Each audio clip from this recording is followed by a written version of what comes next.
Coach, obviously the fast start, how do you think your team responded to all that time off just in terms of game wise? I thought that considering our first real practice was yesterday, considering we had to taper people back starting Saturday. So yesterday was the first day we had people with enough minutes, practice minutes to actually have a real practice.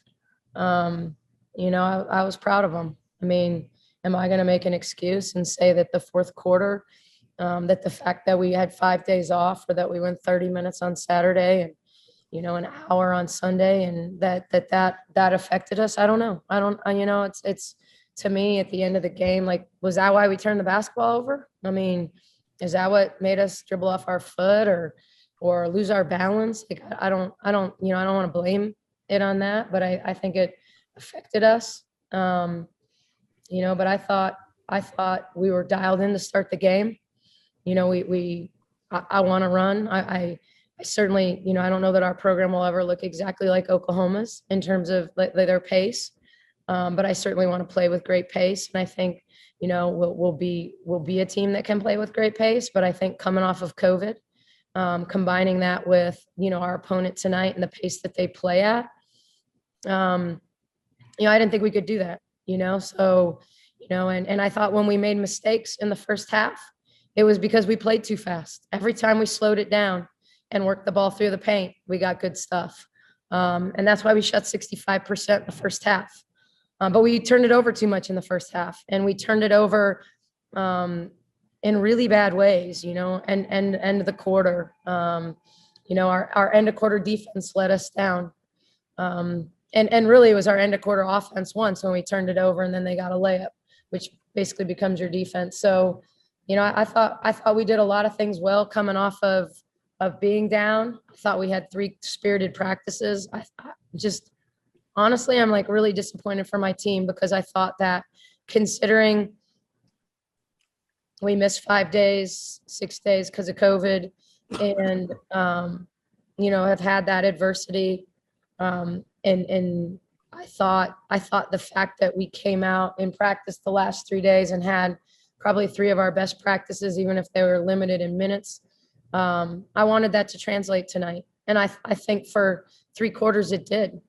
I mean, if we don't give up that 3 to end the third, we have an 8-point lead going into the fourth, and I still think we had a 74-70 lead and turned it over, and so, that's just, were those tired mistakes? I don't know, but we can't turn the basketball over. I mean, and they weren't forced turnovers, they just weren't forced turnovers. They were sloppy turnovers. So I don't know if that answered your question. All right, Jerry. Nicki, you guys did a pretty good job on their main 2, but did you think like Van was capable of that, I guess? She's been their third scorer ever since they lost. I'm going to pronounce her name wrong, but Lanusu or whatever. Ever since they've lost her, Van has been their spark. She's played more minutes. I know this sounds horrible to say, but I didn't want Liz Scott to foul. I didn't want her in foul trouble because they were easier to guard when she was in the game because she doesn't give them a 3-point stretch ability. So the fact that we kept attacking Scott and she kept fouling us, I mean, believe me, I wanted to attack her for sure. And, picking up fouls and free throws and all that is, you can't ever be frustrated by that. But, I would have preferred her be in the game because while she's a rebounder and maybe more sizable, with how they play and their ability to stretch the court, I mean, she was a difference maker for them, and you say that we did a good job on their key players. Taylor Robertson is amazing. It's mind boggling that she runs off screens for 40 minutes and all game long, and the fact that, you give her 5 shots and she makes them all, and I thought that Jamie did an unbelievable job of guarding her all night. I mean, one of those 3s was in transition off a turnover, but for Jamie to chase her around off pin downs, off flare screens all night long and give her 4 shots, I mean, it says something to that kid's efficiency. And our goal was to keep her at 4 because we didn't want her to tie the Big 12 record or break the Big 12 record. So really, really disappointed that happened. But hats off to her. I mean, she makes plays for them. But I thought Jamie, the fact that she chased her around all game and had to run back and find her in transition and stay attached on offensive rebounds and then stepped up and made her 2 threes when she got them. You know, it says a lot. I don't think people are going to talk about her enough. Chad. Nicki, you guys obviously got a turnover out of the timeout, like with 2:41 left in the fourth quarter.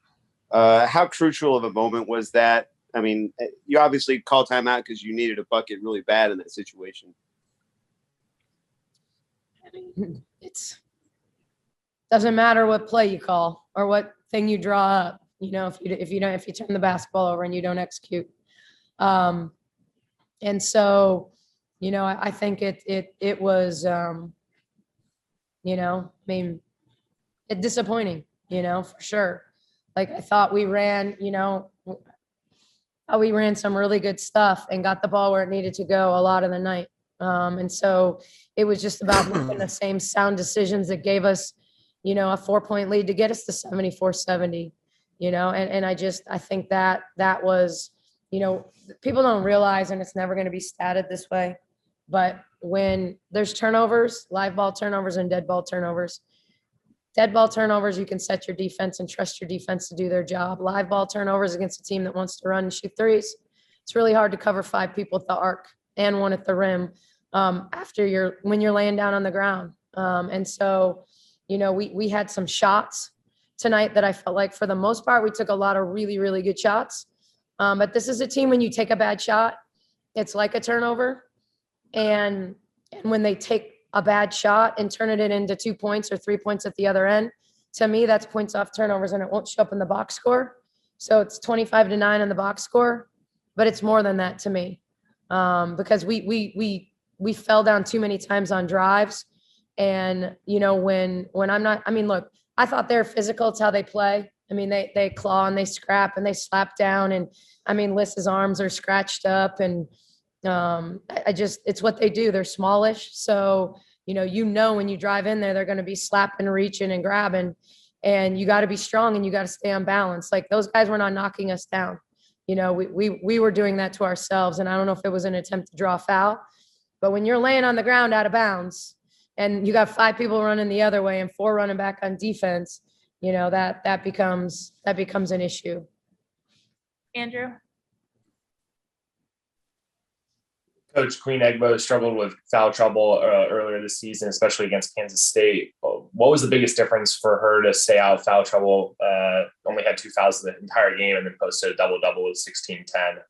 What was the biggest difference of her performance to you? Yeah, she guarded someone that didn't play in the post. I mean, you know, like when you're guarding someone at the arc, you're probably, I mean, the difference between her guarding, you know, someone who's posting her up or someone who's attacking her around the rim. You know, I mean, she was guarding Scott, who's, you know, not really, doesn't score a lot on low post action. She tends to score off a rim run. She scores off a drive and a dump pass. You know, they don't play through her.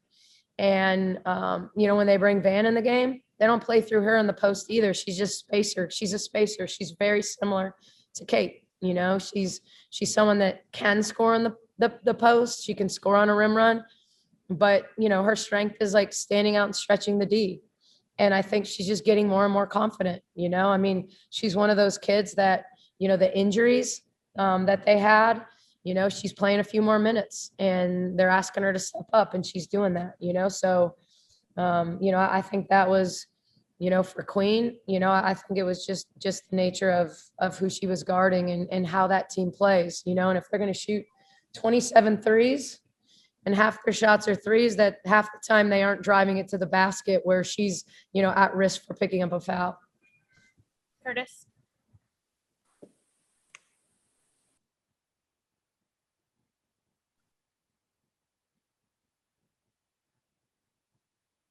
Curtis, you're muted. Where did he go? Curtis, you're I swear I still- was using the spacebar trick. Coach, does it feel like your team might be road fatigued, doing only one home game in the last 30 days against North Texas? I just think we're fatigued in general. Like, I don't, it's, hopefully we obviously with COVID, we lost the home game, so, is it the road? I don't know. Sometimes I feel like teams are more focused on the road. You get in that routine of shoot around and we're not in class. And so, do we want to play at home? Do we have confidence in Farrell Center? Sure. Are we undefeated in Farrell Center so far this season? Sure. But, I think it comes down to, this is, I'm sure people are going to take a shot at me and say we lost another close game, but players got to make plays late, I mean, we were really good from the field until the fourth quarter. And then we were 3 for 13. So, and we were 0 for 5 from 3. And we were even 6 for 9, so we didn't take advantage in any area. So we shot, we shot our worst percentage across the board, free throw line, threes, obviously threes, and twos in general, so it's players making plays late, in those big moments, when the game's on the line. Are you prepared to make those plays? Are you prepared to, hit that shot? Sarah got a wide open 3 on the wing. Like, if she hits that shot, it might be a different game. So I think it comes down to a lot of things. It's one turnover here there. It's one shot that keeps them at bay. It's one shot that keeps the fans, from roaring and, kind of creating that extra pressure. Because there's a big difference between a 2-point game and a 5-point game. There's a big difference between an 8-point game and a 5-point game. So, do I think we have to execute better at the end of quarters? Yeah. I mean, I just think it was such a momentum play for them to hit that 3 at the end of the third. Darby. Hey, Coach, just what's the focus going to be, getting back to Waco and having that second to regroup and just kind of get to practice? Where's the focus going to be? Taking care of the basketball, continuing to work on our defense, understanding personnel, who we're guarding, how we need to guard them, high communication. This was a unique team. I mean, the fact that they made 14 threes, like, they're capable. You still got to do it. You still got to step up and make them. It always helps when you have one kid go 5 for 5, but everyone that took them outside of Maddie Williams, like, shot a good percentage. And so, we have to do better job in defensive assignments, and I thought at times we did a great job defensively. When you look at them in the first and second, it's huge. You look at them in the third and the fourth, maybe that was tired. Maybe I should give my team the benefit of saying, part of why we didn't defend as well in the second half was because we got tired of running around and chasing them, because they do such a good job of running.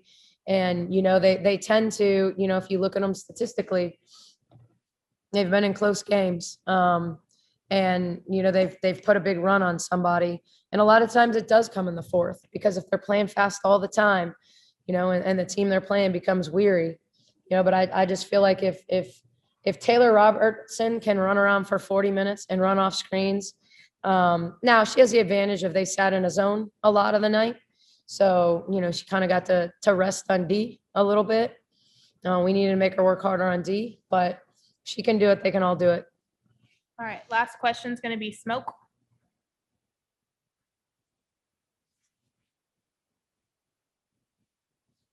I'm sorry. Can you hear me now? Yes. Yep. Okay.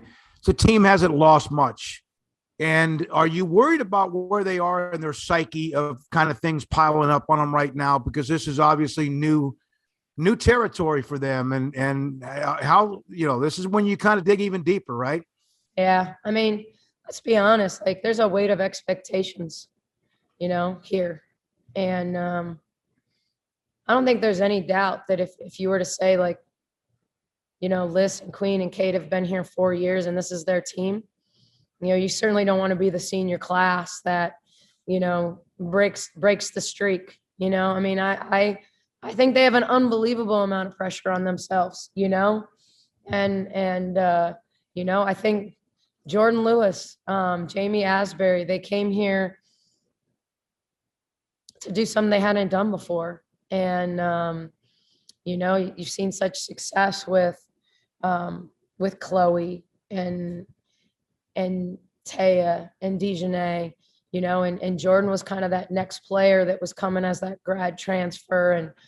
And so, yeah, I think they put a lot of pressure on themselves. I think my job is to help take that pressure off them. But let's not pretend that, that the pressure isn't like weighted on my shoulders, but I'm going to keep getting up and keep pushing and keep challenging and keep loving on these guys. This is a good group of players. We got to keep getting better as a team. We've still got a bunch of really good individual players, but we got to keep making the right play. And I think late in the game, we tried too hard to make a play and not make the right play. And that seems so simple. But it's that whole idea of like, I want to be that guy, I want to be the guy that makes the play right here. When the play is to make the reverse pass to the next action. It's to post harder than you've ever posted, because you can't let the seal break. If we're gonna shove the ball into the post, we gotta not let them release and get around us. And so there's just little things. There's little things like that. So absolutely, I think there's a lot of pressure on those guys, and but to me, it's about continuing to figure out little ways to keep getting better. Little ways to keep getting better, getting better every day, getting over the hump. I just think that the game is absolutely mental. So sometimes it takes just getting over the hump, and now, I'm going to say it, like, we've lost 3 of our last 4. We lost to Michigan going into the break.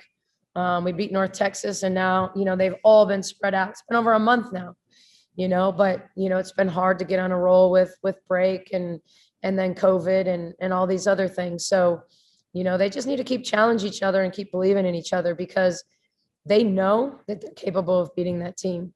And they know that they're capable of beating Kansas State. I said from the beginning, you can give up 30. You can give up 30 to Coca Lee and still beat Kansas State.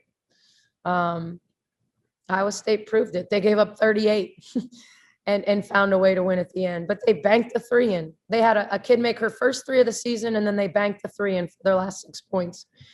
So sometimes you need to be touched by the basketball gods. And, if this team keeps working, sometimes people say, I'd rather be lucky than good. Like, I think you make your luck. I think you create your luck. I think you work to the point that you don't need luck, and I don't think anybody's going to hand anything to this team. I know in some ways our players feel like, oh, well, we're never going to get calls because we're Baylor and they expect us to play through those, I think we got enough fouls called today. I just think we need to understand that we got to go up and get 3-point plays when we drive and not expect a whistle. And then when it comes, just go make a free throw and get a 3-point play. So we got to stop hoping the whistle is coming or play for the whistle or worry about the whistle. And I thought we did a lot of that at times today. I think Liz had some 3-point plays. Queen had a couple. Just go make simple plays. Go make simple plays. We don't need to complicate things. We don't need to shoot fadeaways. We don't need to shoot step backs. We need to straight line drive the ball to the rim. We need to throw it in the post. We need to kick it to open shooters, and just believe in one another. And then competitively, we got to guard. We've got to decide that it's not good enough. It's not good enough against a team that takes this many threes and makes 10 a game, that we're going to give up 14, we just shouldn't have. We just shouldn't have, and that's a lot of work against this team. It's a lot of work, with really 6 guys that played a lot of minutes. So, we got to get Jaden and K-Mac, to be more effective, when they come in the game, so we can rest those guys and keep them fresher.